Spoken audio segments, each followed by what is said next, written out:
इनके द्वारा राम भक्तों पर गोली चलाई जाती थी। इनके समय के कारनामे अगर उजागर हो जाए तो समाजवादी पार्टी के नेता कहीं मुंह दिखाने के लायक नहीं बचेंगे। और यही कहने के लिए मैं आया हूं बहनों और भाइयों, याद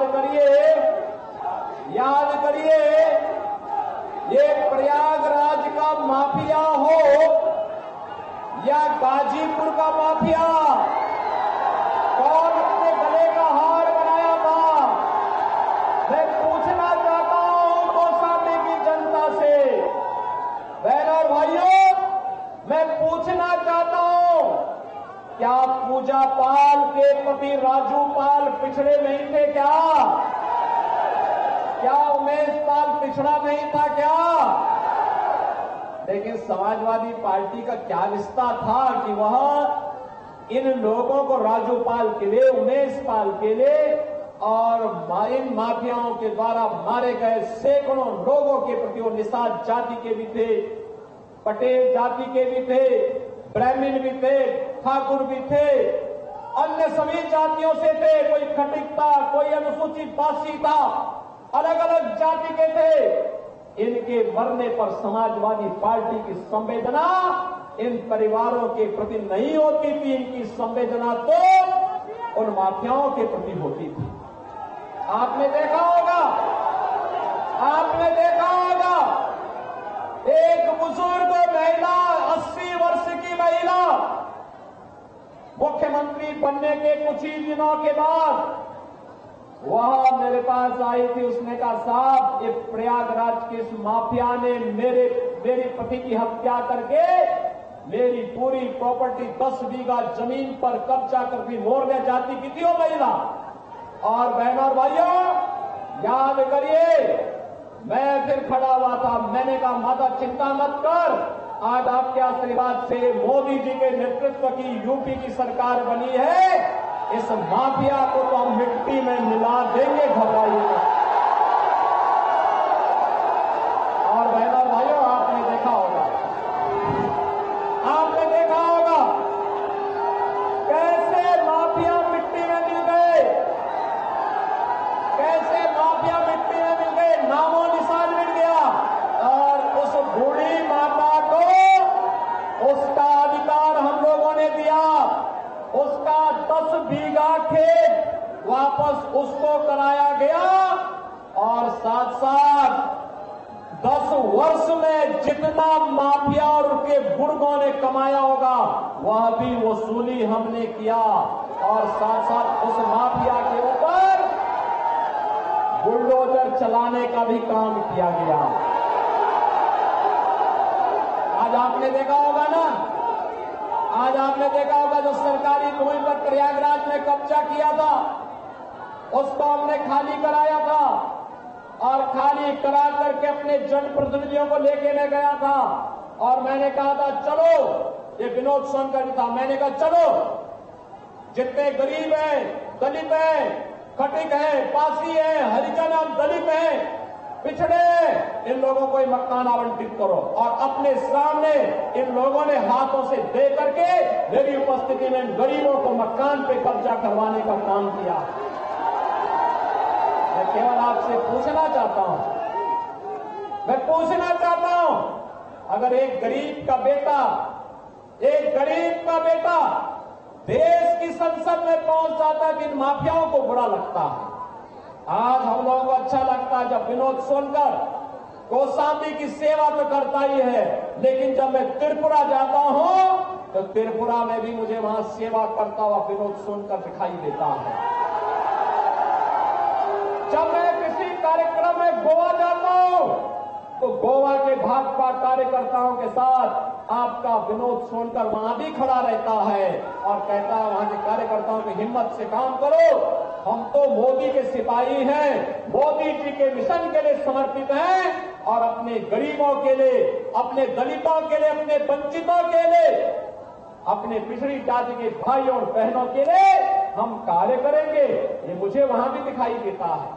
मैं महाराष्ट्र गया, ये वहां दिखाई दिया, मैं कर्नाटक गया, ये वहां मुझे दिखाई दिया, मैं तेलंगाना गया, ये मुझे वहां दिखाई दिया। मैं उड़ीसा गया, उड़ीसा में भी अनुसूचित जाति के कार्यकर्ताओं के साथ विनोद सोनकर मजबूती के साथ खड़ा होता हुआ दिखाई दिया। और बहनों और भाइयों, हम हिमाचल जाते हैं तो भी विनोद सोनकर वहां कार्यकर्ताओं के साथ खड़ा रहता हुआ दिखाई देता है। आपका सांसद एक राष्ट्रीय नेता बन रहा है, राष्ट्रीय नेता बन चुका है। ये तो विकास की एक नई बहार लाने की तैयारी है कौशाम्बी के लिए। और इसलिए बहनों और भाइयों, आपका आह्वान करने के लिए आया हूं।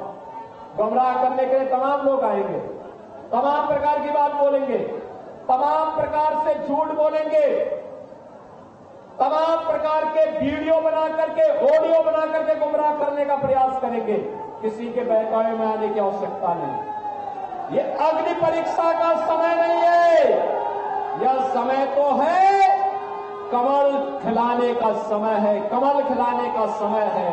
और कमल खिलाने के समय के साथ यहां पर हम लोग इस बात को सुनिश्चित कराएं, ये सुनिश्चित कराएं कि हमें सपा और कांग्रेस के द्वारा देश के खिलाफ, अनुसूचित जाति, जनजाति और पिछड़ी जाति के खिलाफ, भारत के खिलाफ, भारत की आस्था के खिलाफ जो खिलवाड़ होने जा रहा है, इसको हमें सफल नहीं होने देना है।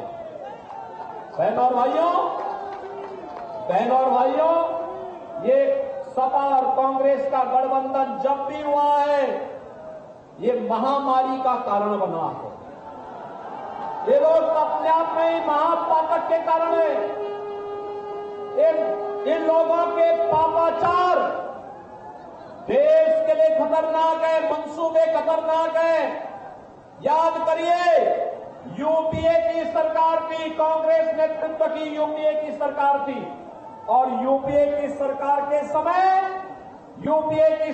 के समय कांग्रेस को समाजवादी पार्टी और बहुजन समाजवादी पार्टी समर्थन कर रही थी। तो अब इन्होंने क्या किया था? इन्होंने पहले जस्टिस रंगनाथ के नेतृत्व में एक कमेटी गठित की। और कमेटी ने क्या संस्तुति की थी? उसने संस्तुति की थी कि पटेल को, मौर्य को, अपने हिंदुओं की निषादों को, यादवों को मिलने वाले आरक्षण में से 6% आरक्षण मुसलमानों को दे दिया जाए। भारतीय जनता पार्टी ने विरोध किया, कहा कि नहीं, धर्म के आधार पर आरक्षण नहीं हो सकता है, हमारी पिछड़ी जाति के अधिकारों को कोई नहीं ले सकता है। उस रिपोर्ट को हम लोगों ने लागू नहीं होने दिया था। मैं सांसद था तब। और बहनों और भाइयों, फिर इन्होंने जस्टिस राजेंद्र सच्चर की कमेटी बनाई। उसने मुसलमानों की कुछ जातियों को अनुसूचित जाति में शामिल करने का प्रयास किया। यानी अगर सीधे से नहीं तो पीछे से ये लोग अनुसूचित जाति का अधिकार हड़पना चाहते थे। हमने कहा, बाबा साहब भीमराव अंबेडकर के संविधान में कोई छेड़छाड़ नहीं होनी चाहिए, कोई छेड़छाड़ नहीं होनी चाहिए। बाबा साहब भीमराव अंबेडकर के संविधान के साथ तो कांग्रेस और समाजवादी पार्टी ने छेड़छाड़ करने का प्रयास किया था। और आज भी उसी मनसा के साथ ये चुनाव लड़ना चाहते हैं। बहनों और भाइयों, इनके मंसूबों को पूरे नहीं होने देना है, कतई पूरे नहीं होने देना है। कांग्रेस का शहजादे क्या कहते हैं? एक झटके में हम गरीबी हटाएंगे। उनसे पूछा गया क्या फॉर्मूला है? उन्होंने कहा वेल्थ इमरजेंसी। वेल्थ इमरजेंसी का मतलब एक्सरे, आपकी प्रॉपर्टी का लोग एक्सरे कराएंगे और फिर उस पर वरासत टैक्स लगाएंगे। वरासत टैक्स का मतलब औरंगजेब का जजिया कर। औरंगजेब मुगलों का सबसे क्रूर बादशाह हुआ था। जितने भी मंदिर तोड़े गए थे, इसी क्रूर औरंगजेब ने तोड़े थे। और बहनों और भाइयों, हमें कांग्रेस सपा के इस जजिया कर को भारत की जनता पे नहीं लगने देना है।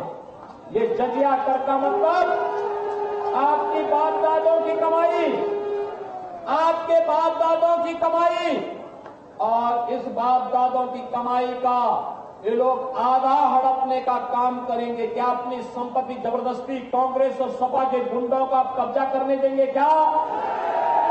कब्जा करने देंगे क्या? पता ही नहीं। भारतीय जनता पार्टी आपके साथ खड़ी है और इनको ये अवसर ही नहीं देना है कि ये भी कुछ कर सके। और इसीलिए मैं आपके पास आया हूं आपसे कहने के लिए कि बहनों और भाइयों, ये चुनाव देश को बनाने का चुनाव है और आपके लिए तो सौभाग्य का क्षण है। आपके लिए तो सौभाग्य का क्षण है और वह सौभाग्य का क्षण ये अपनी वर्तमान और भावी पीढ़ी को आप कह सकते हैं। क्या कह सकते हैं? देखो भाई, हम लोगों ने राम मंदिर का निर्माण किया। ये सच है, ये सच है। मोदी जी का नेतृत्व है, उनका मार्गदर्शन है, उनका विजन है। लेकिन मोदी जी की ताकत आप है, मेरी ताकत आप है। आप जब विधायक चुनते हैं, सांसद चुनते हैं, यही हमारी ताकत बनती है। और आप भी कह सकते हैं इस लोक में ये पुण्य आपके साथ जुड़ा है कि आप भी कह पाएंगे कि जब हमने वोट दिया था तब मोदी जी और योगी जी ने अयोध्या में 500 वर्षों के कलंक को समाप्त करके भगवान राम का भव्य मंदिर का निर्माण किया। और बहनों भाइयों, इस लोक के बाद परलोक जाएंगे तो वहां पर भी अपने पूर्वजों को बता पाएंगे कि देखो, आपका संकल्प हमने पूरा किया। अयोध्या में रामलला को विराजमान करके आ गए। प्रभु राम का कृपा भी और पूर्वजों का आशीर्वाद भी एक साथ मिलेगा। और इसलिए बहनों भाइयों, ये कांग्रेस और सपा का गठबंधन तो ये नरकगामी है, नरकगामी। ये पाप का प्रतीक है, यह पुण्य का प्रतीक नहीं, क्योंकि इनके पास विकास की कोई सोच नहीं है। ये नकारात्मक सोच के कारण देश के खिलाफ षड्यंत्र कर रहे हैं। और इसलिए मेरी आप सबसे अपील है, विनोद सोनकर संघर्ष किया है, काम किया है। पूरी कौशाम्बी लोकसभा सीट के सभी मतदाताओं से, जागरूक मतदाताओं से मैं कहूंगा कि वह अपनी पार्टी लाइन से ऊपर उठे, जाति से ऊपर उठे। विकास के लिए जितना काम इन्होंने यहां पे किया है, 4 लेन की कनेक्टिविटी दी है, जहां पर जितना कार्य इन्होंने कहा वह कार्य यहां के लिए मिला है। पर्यटन के लिए जितना पैसा मांगा उतना पैसा मिला है। जिस भी योजना के लिए इन्होंने डिमांड की, सरकार ने इनको सहयोग किया। और सहयोगी नहीं किया, बल्कि डिप्टी सीएम केशव मौर्य भी पूरी तरीके से साथ खड़े होकर के विकास के इस अभियान में इनके साथ जुड़े। यहां पर इन लोगों ने मिलकर के, चाहे वो शीतला प्रसाद पटेल हो, चाहे वो लाल बहादुर हो और चाहे संजय गुप्ता हो, इन लोगों ने मिलकर के, विनोद सोनकर के साथ मिलकर के मजबूती के साथ इस कार्यक्रम को आगे बढ़ाया है। और इसलिए मेरी आपसे अपील है, बहनों और भाइयों, हमें फिर से माफिया को पनपने नहीं देना है। माफिया केवल वही नहीं है, माफिया केवल वही नहीं है जो मिट्टी में मिल गए हैं। अभी भी छात्र देश में बहुत सारे लोग हैं। अब तो सेकंड फेज में उन्हीं से निपटने की हम तैयारी करवा रहे हैं। और इसीलिए मैं आप सबका आह्वान करूंगा, आप सबका मैं आह्वान करूंगा, विनोद सोनकर जीत करके जाएगा, जाएगा। पीछे तक मुझे आश्वस्त करो, पीछे तक सड़क में। अरे मैं अभिनंदन करूंगा कि इतनी भीषण गर्मी में भी आप धूप में खड़े, मैं तो आपका अभिनंदन करता हूं। इतनी भीषण गर्मी में बहनों और भाइयों, आप सब चुनाव जिता करके भेजेंगे, सभी लोग जिता करके भेजेंगे। लेकिन इसके लिए एक काम करना होगा, आपको एक काम करना होगा। लोकसभा चुनाव में हर प्रत्याशी का घर घर जाना कठिन होता है और फिर विनोद सोनकर जैसा राष्ट्रीय स्तर का हमारा पदाधिकारी, हमें उनको कई जगह भेजना होता है। बहनों और भाइयों, आप मोदी जी और योगी जी का प्रतिनिधि बन करके और स्वयं विनोद सोनकर बन करके लोकसभा चुनाव के लिए घर घर जाएंगे। अरे देश की खातिर जाना होगा, कौशाम्बी के विकास की खातिर जाना होगा। जाएंगे ना? सभी लोग जाएंगे। और विकास और सुरक्षा के मामले में ये सारा कुछ मेरे ऊपर डाल दीजिए। बाकी आप इसकी चिंता मत करिए, ये सब काम हम लोग करेंगे। सब संभव है ना? तैयार है ना? कमल चुनाव चिन्ह पर विनोद सोनकर चुनाव जीत के जाएंगे।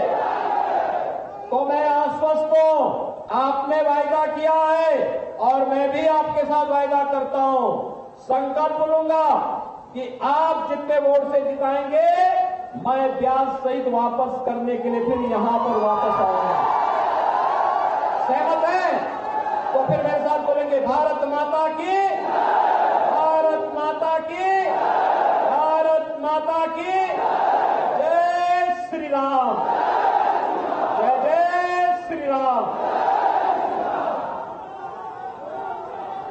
कि मिशन 80 को धार देने के लिए ताबड़तोड़ चुनावी प्रचार दिग्गजों की तरफ से जारी है। मुख्यमंत्री योगी आदित्यनाथ को कौशाम्बी से आप सुन रहे थे, उन्होंने कहा कि भारत बदल चुका है। तो एक बार फिर विनोद सोनकर को जिताने का आह्वान जनता से वो करते नजर आए। आपको बता दें कि 2014-2019 में विनोद सोनकर ने जीत हासिल की थी और एक बार फिर वो जीत की हैट्रिक लगाने के लिए चुनावी मैदान में। फिलहाल मंच की ये सीधी तस्वीरें आप देख रहे हैं। मुख्यमंत्री योगी आदित्यनाथ